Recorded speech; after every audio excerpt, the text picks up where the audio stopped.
भारतरत्न परमपूज्य डॉक्टर बाबासाहेब आंबेडकरांचा, भगवान गौतम बुद्धांचा,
लेखणी चालवून सत्याचे शोधन होत नाही, त्यासाठी प्रत्यक्षात त्याग म्हणजे स्वतःला गाडून घ्यावे लागतात आणि लेखणीची धारदार ज्यावेळी होते त्यावेळी त्यांनी भोगलेले असते आणि प्रत्यक्षात अनुभवलेले असतात। म्हणून माणसाला झालेल्या सामाजिक अन्याय आणि अत्याचाराचे चटके लागले वळतो असे हे आपले उपरे काका यांचा मी परिचय करून देते।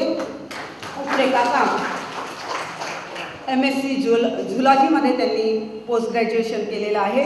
3 वर्ष प्राध्यापक म्हणून त्यांनी सेवा केलेली आहे शिवाजी कॉलेज परभणी। जात आडवी आल्यामुळे राजीनामा दिला आणि LICचे एजंट झाले आणि एक टेम्पो विकत घेतला आणि कर्ज घेऊन 1980ला SSI लघुउद्योग रजिस्टर पाईप बनवण्याचे उत्पादन त्यांनी सुरू केले आणि राष्ट्रपती पुरस्कार 1998चा best quality award government of इंडियाने त्यांना दिला। 1989 नगरसेवक अपक्ष म्हणून ते निवडून आले। 1992ला बहुजन महासंघात त्यांचा प्रवेश झाला आणि बीड जिल्हा अध्यक्ष त्यांना नेमण्यात आलं। 2 वेळा आमदारकी लढवली, यात जात आडवी आली, अपयश 2010 पर्यंत 2011ची जनगणना त्यांनी केली। यात सर्व समस्याचे मूळ होते OBC ची जनगणना नाकारली म्हणून आणि धम्माच्या वाटेवर अभियान सुरू केलं आणि स्वगृही परतीच्या वाटेवर 14 ऑक्टोबर 2011ला परळी वैजनाथ येथे धम्मदीक्षा 2016ला घेणार हे जाहीर हे जनजागृतीचे अभियान आहे. सत्यशोधक ओबीसी परिषदाचे हे अभियान आहे आणि हे अभियानाची ज्या परिषदा होतात ती सर्वप्रथम पहिली नागपूरला, दुसरी मुंबईला, तिसरी पुणे, चौथी औरंगाबाद, नाशिक, नंतर कोल्हापूर आणि महाड अशा ठिकाणी 7 महापरिषदा झाल्या आणि सत्यशोधक ओबीसी साहित्य संमेलन बीड, सोलापूर, पुणे येथे घेतल्या.